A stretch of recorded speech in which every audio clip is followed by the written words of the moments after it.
बघा किती चांगली झाली आहे पावभाजीचा थिकनेस किती छान आहे बघा. हॉटेलसारखं एकदम दिसते. अगदी हेल्दी आहे. ह्यात बीट आणि हे गाजर घातलेलं आहे त्याच्यामुळे मुलांना सगळ्यांना हेल्दी आहे. हे पाव पण हेल्दी आहेत. हे बघा बटर घालून किती मस्त वाटतं. हे बघा हे किती छान आहे बघा. अशी हे बघा किती मस्त. नमस्कार, मी उषा फूड मंत्रामध्ये तुमचे खूप खूप स्वागत आहे. मी आज तुम्हाला पावभाजी रेसिपी दाखवणार आहे.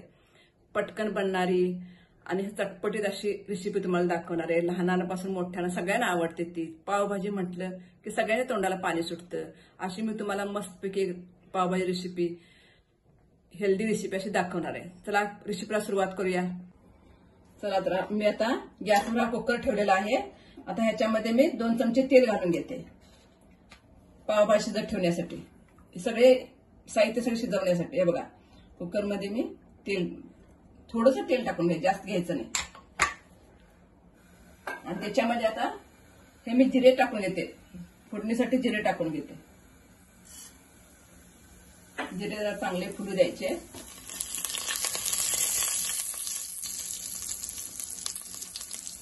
आता यात लगेच पावभाजी मसाला टाकून घेते. माझी एक वेगळी पद्धत आहे, जरा बघा. पावभाजी मसाला टाकलेला आहे. आपण जरा सफर करून घ्यायचा आणि ह्याच्यात आता ह्या भाज्या टाकायच्या. हा बटाटा आहे, मी 4 बटाटे घेतलेले आहेत. हा बटाटा आहे, हा टाकतो ह्याच्यामध्ये. बघा साले काढून असा मोठा मोठा बटाटा मी कापून घेतला होता, हा टाकलेला आहे. आता ह्याच्यामध्ये हे फ्लावर टाकते.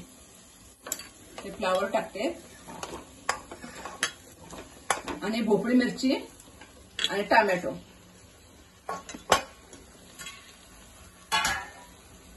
आणि हे फ्रोझन मटर आहेत माझे, अर्धा कप मटर आहेत. हे फ्रोझन मटर आहेत माझे, हे पण टाकते त्याच्यामध्ये. आणि हा बघा, हा कलरसाठी बीट आहे, कलरसाठी पण आहे. आणि मुलं तसं बीट खावत नाहीत म्हणून त्यामध्ये बीट घालायचा. मुलांच्या आरोग्यासाठी, मोठ्यांना पण चांगला आहे बीट, म्हणून बीट घालायचा. त्यात मी बीट किसून घेतलाय. बीट का किसून घेतलाय? बीटाचे तुकडे मॅशरनं लवकर मॅश होत नाही. हा मॅशरनं मॅश होत नाही म्हणून हा मी थोडा किसून घेतलेला आहे. हा याच्यामध्ये टाकते मी आता. गाजर पण मी किसून घेतलेलं आहे, गाजर पण यात टाकते. गाजर पण मुलं खाऊ शकत नाही तशी, म्हणून गाजर पण मी किसून यात घालते. या कुठल्या तरी माध्यमातून मुलांच्या पोटात जायसाठी हे गाजर पण मी किसून घेतलेलं आहे. त्यातले बाकीचे एक दुसरे इन्ग्रेडियंट बंद करा, कारण गाजर आणि बीट घालायचं बंद करू नका. हे घाला पावभाजीमध्ये. हे मुलांसाठी किंवा मोठ्यासाठी सगळ्यासाठी चांगलं आहे, आरोग्यासाठी. हे बघा मी हे पण घालते. आता हे चांगलं हलवून घ्यायचं. चांगले 2 मिनिट हलवून घ्यायचं. चांगलं हलवलेलं आहे. ह्याच्यामध्ये मीठ थोडं घालते मी. ह्याच्यामध्ये मीठ घातलं का नाही ते सगळीकडे लागते व्यवस्थित आणि पावभाजीला टेस्ट चांगली येते. हे ह्याच्यामध्ये मी मीठ घालून घेतले. आता ह्याच्यामध्ये फक्त 1 ग्लासवर पाणी घालायचं, जास्त घालायचं नाही. जास्त पाणी झालं की मॅशरला ते मॅश नंतर करताना ते व्यवस्थित मॅश होत नाही, म्हणून 1 ग्लासवरच पाणी घालायचं. आणि मंद आचेवर 2 शिट्ट्या करायच्या आणि मोठ्या आचेवर 2 शिट्ट्या करायच्या, म्हणजे चांगलं शिजतंय ते. मी त्यात पाणी घालते आणि याचं कुकरचं ढक्कन लावून घेते. आणि याच्यावर 4 शिट्ट्या, मंद आचेवर 2 आणि याच्यावर 4 शिट्ट्या बी देऊन घेते. आता भाज्या शिजल्या तर बघूया, कुकर खोलूया. भाज्या कशी शिजले तर मस्तपैकी कशा मस्त झालेत. त्या अशा चमच्यानं पण करता येतात मॅश, परंतु मी मॅशरनं करून घेते. मॅशरनं पाणी पण जास्त घातलं नव्हतं त्याच्यामुळे हे चांगला मॅश. बघा चांगल्या आता भाज्या मॅश करता येतात. त्यात पाणी मी कमी घातलेलं नाही, त्याच्यामुळे चांगले मॅश होता येत्या. आणि बीट किसून घातलेलं, गाजर किसून घातलेलं, त्यामुळे सगळं व्यवस्थित मॅश होतं. आता हे व्यवस्थित मॅश करून घेऊया आणि याला फोडणी देऊया. आता व्यवस्थित मॅश झालेलं आहे. आता मी गॅसवर कढई ठेवलेलं आहे. आता फोडणी देऊया. त्यात मी 1 चमचा तेल घालणार आहे, जास्त तेल घालत नाही, 1च चमचा घालणार आहे. आणि 3 चमचे बटर घालणार आहे. मुलांना खायला मुलांसाठी चांगलं असतं, त्यामुळे बटर घालणार आहे 3 चमचे.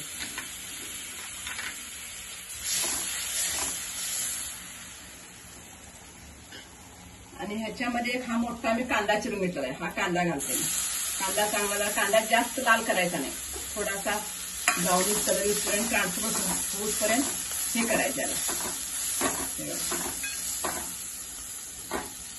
चांगला जरा ब्राउनिश असं झालेला आहे. ट्रान्सपरंट ब्राउनिश होईपर्यंत त्याला भाजून घ्यायचा. आता ह्याच्यामध्ये हे मी बॅडगी मिरची लाल तिखट घालते. कलर चांगला येतो ह्याच्यामुळे.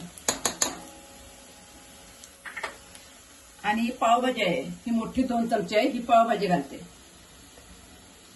गॅसची फ्लेम लो केली आहे एकदम. आणि या धना जिरा पूड आहे, ही 1 चमचा आहे मोठा, ही घालते.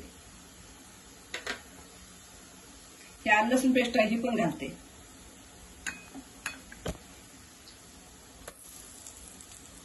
हे सगळे एकत्र घेऊन एकत्र चालतात. हे बघा, आता ही थोडीशी एकदम हळद घेतली आहे, 1 पाव चमचा, ही यामध्ये घालते.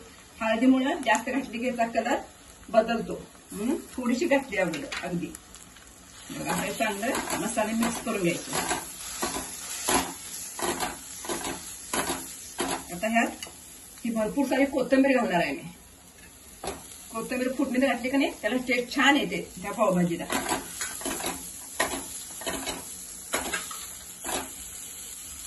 चांगलं भाजून घ्यायचे जरा थोडा वेळ. आता चांगलं हे केलेलं आहे, त्यात थोडंसं पाणी घालते मी. बघा, गरम पाण्यात फक्त मसाला चांगला जरा भाजण्यासाठी, मसाला जळू नये म्हणून 2च चमचे मी पाणी घालते. चांगला मसाला आणि परत त्यात शिजवून घेते जरा. कसा कलर आलाय बघा, आताच किती मस्त कलर आलाय बघा त्याला. हॉटेलपेक्षा छान अशी दिसते. आत्ताच तिचा कलर किती मस्त आहे बघा. थिकनेस किती छान आलाय ते आत्ताच मसाल्याला फक्त.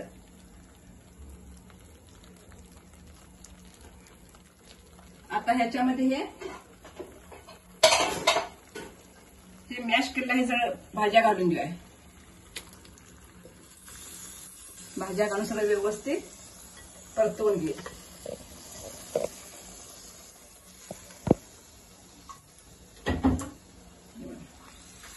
भाज्या घालून आता ह्याला सगळं मिक्स करूया व्यवस्थित. हे बघा, आणि ह्याच्यात आता परत गरम पाणी घालायचा, अजिबात गार पाणी घालायचं नाही.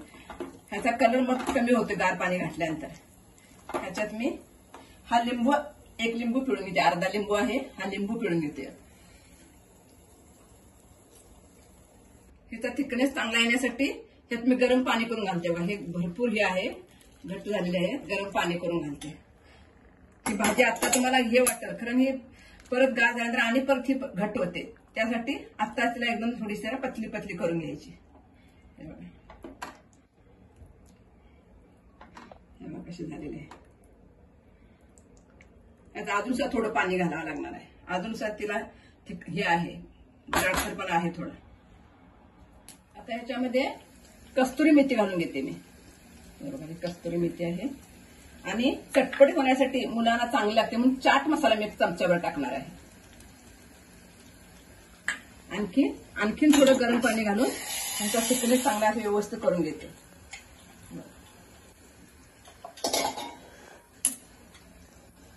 बघा आता कशी मस्त झाली. आणि पावभाजी कशी राट शिजली पाहिजेत तर ते मस्त होते. एकदम अशी खाली अशी तिचा आवाज आला पाहिजे शिजते वेळी.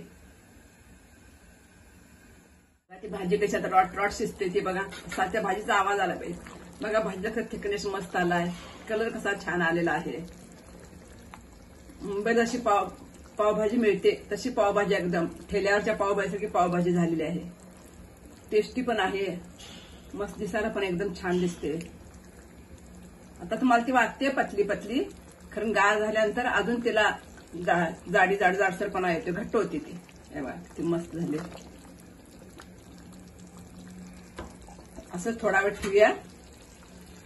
आता याच्यात लास्टला चवीनुसार मीठ घालते बघा मी. मीठ तुमच्या चवीनुसार घाला. पहिला म्हणजे शिजवताना थोडं घातलेलं होतं त्यामुळं थोडंसं टाकले मी अगोदर 1 चमचाभर. आता सर्व करण्यासाठी रेडी आहे. बघा कशी छान दिसते, थिकनेस किती छान आलेला आहे. चला सर्व करण्यासाठी काढून घेऊया. म्हणून आता सर्व करण्यासाठी मी काढून घेते. बघा कसा थिकनेस छान आलेला आहे. मग अशी किती पतली पतली वाटत होती, आता किती मस्त दिसते. त्या थिकनेस किती छान आलेला आहे, एकदम हॉटेलसारखी दिसते. बघता क्षणी खाव्याशी वाटते. किती छान आहे बघा. यात कुठला कलर वापरलेला नाही की काही केलेले, फक्त लाल तिखट मी वापरलेलं आहे आणि बीट, त्याच्यामुळे कलर आलेला आहे. गरम झालेला आहे. आता पॅन मध्ये बटर घातलेलं आहे आणि त्याच्यावर हा पाव असा कापून घ्यायचा मधोमध, असा असा करून व्यवस्थित. हे बघा. आणि ह्याला आता ह्याच्यामध्ये थोडीशी कोथिंबीर आणि मी पावभाजी मसाला टाकते. त्यामुळे थोडीशी अशी कोथिंबीर टाकलेली आहे, मसाला टाकलेला आहे. हे करून घ्यायचं, मिक्स करून हॉटेलसारखा फ्लेवर येण्यासाठी हे मी केलेलं आहे. गरमागरम पावभाजी आणि असा हा पाव किती मस्त लागेल बघा. हे बघा कसं छान दिसतंय बघा, कसं मस्त. आता दुसरा पण पाव मी असाच करून घेते. पण पाव मी असाच करून घेतलेला आहे. त्यात मी बटर घातलेलं आहे. त्यात मी पावभाजी थोडी परत घालते आणि कोथिंबीर घालून थोडंसं हलवून घेऊन व्यवस्थित त्या पावाला लावून घेते. असं मस्त एकदम गरमागरम पावभाजी आणि असं गरम करून घेतलेलं हॉटेलसारखा फ्लेवर येतो त्याला. मुंबई पावभाजी, फेमस मुंबई पावभाजी आहे. रेडी आहे पावभाजी सर्व करण्यासाठी. आता बाहेर सर्व करण्यासाठी घेऊया. किती मस्त पावभाजी झालेली आहे. जशी हॉटेलमध्ये मिळते तशी एकदम झालेली आहे. पार्टी असो किंवा बर्थडे पार्टी असो किंवा किटी पार्टी असो, केव्हा पण पटकन बनणारी 10 मिनिटात बनणारी पावभाजी आहे. हे पाव पण बघा, हे पाव पण हेल्दी आहेत. माझे गव्हाचे पाव आहेत. पाव पण हेल्दी आहेत. बघा किती थिकनेस छान आलेला आहे. तुम्ही ह्या पद्धतीने नक्की एकदा ट्राय करा आणि मला कमेंटद्वारे कळवा. आणि जर रेसिपी आवडली असेल रेसिपीला लाईक करा आणि सबस्क्राईब करा आणि जास्तीत जास्त शेअर करा. परत भेटू अशाच मस्त मस्त छान छान रेसिपी घेऊन. तोपर्यंत मस्त राहा, हेल्दी खा, निरोगी राहा. धन्यवाद.